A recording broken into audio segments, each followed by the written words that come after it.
100 Muslims from around the northeast are joining an international gathering in Hampshire today, and it's to discuss issues like Islamophobia, counter-terrorism and extremism. It's Britain's largest Islamic get-together with more than 30,000 members of Ahmadiyya Muslim community taking part. The event organisers say they want to show Islam is a peaceful religion. Well, among the 100 Muslims heading down from the northeast is Zain Ahmad from Newcastle. So thanks, first of all, for taking time to pop in here to the studios before you make that journey. Yeah.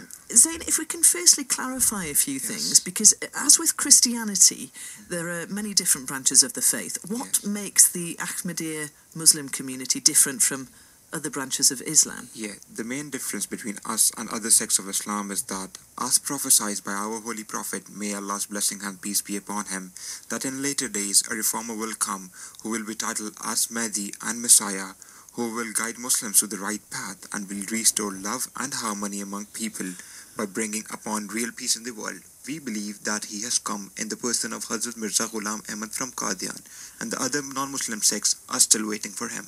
Right. So Muhammad, is he the last prophet for you?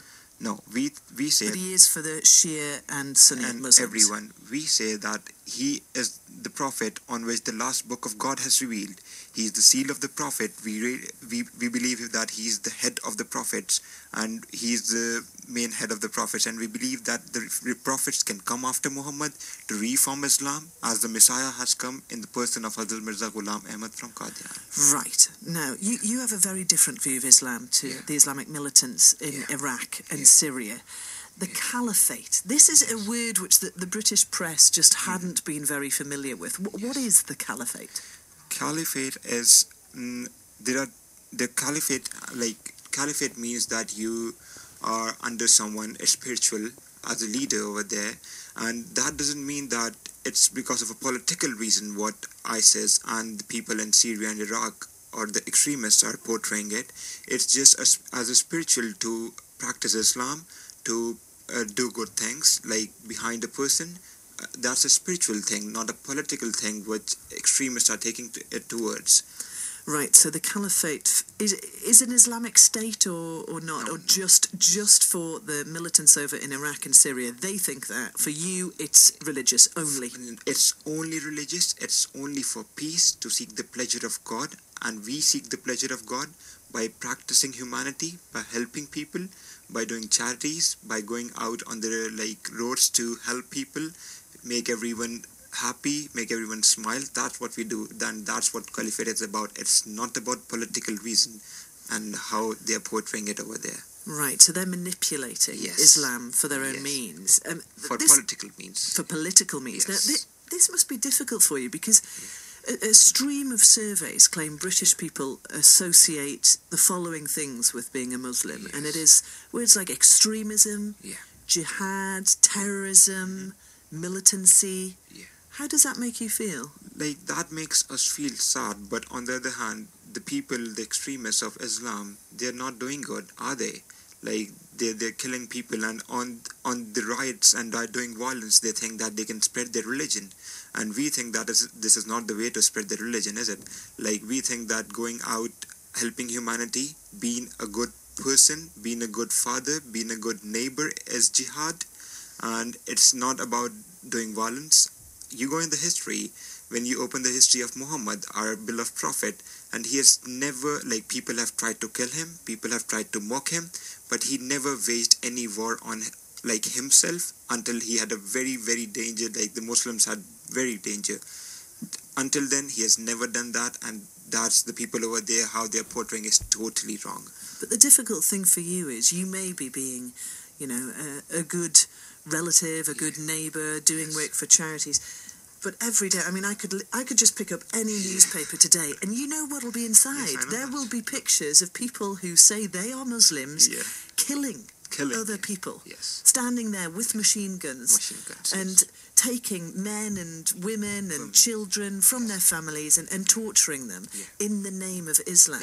How on earth do you beat that? I'll just make a simple example. Over there in ISIS, there are 35,000 people altogether working. Today, as you mentioned in the starting, there are 35,000 people gathering, more than 35,000 in Hampshire, for the means of getting peace, and for the means of humanity, for the means of brotherhood, what Islam actually tells. So for us, it's not a big thing, because we have seen people who have been doing that. There have been people in history in Afghanistan and everywhere, but they go away. They just But come. it's the impact, though. So there may be, I think there are, how many Ahmadiyya are there? It's like 30 million or something. There's tens of millions, more than 30 millions, obviously. Yeah. Right. So in numbers, you completely outnumber. Yeah. And when you see militants. one thing, that there is no one Ahmadiyya Muslim extremist in the world. No one. You can't take out any extremist out of Ahmadiyya Muslim community throughout the world. It's the beautiful structure on what Islam Ahmadiyyat is based, and the way we work, the way we do, like our children and everyone in our community, there's so much into humanitarian work. I will give you examples of how we are, like in Newcastle and in Northeast region, how we have been working. Like we have been working with British Legion, poppy. We have been doing poppy appeals. We have collected thousands of pounds for Macmillan charity. We have done one whole a cycle. We have driven cycles from Northeast to London, and for collecting charity with British Heart Foundation. So we have been working over here, and there are thousands of examples. We have been doing coffee mornings. We have been going to care homes.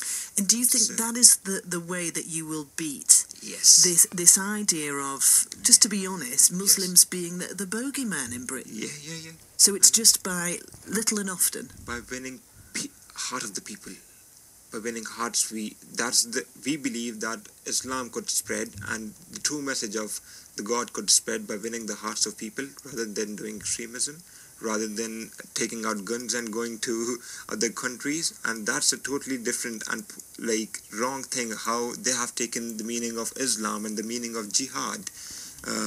I think so, and Ahmadi Muslims think that that's totally wrong. Thank you very much for joining us and going through all of that. I know you've got quite a long journey today down to Hampshire. Zain Ahmad from Newcastle there.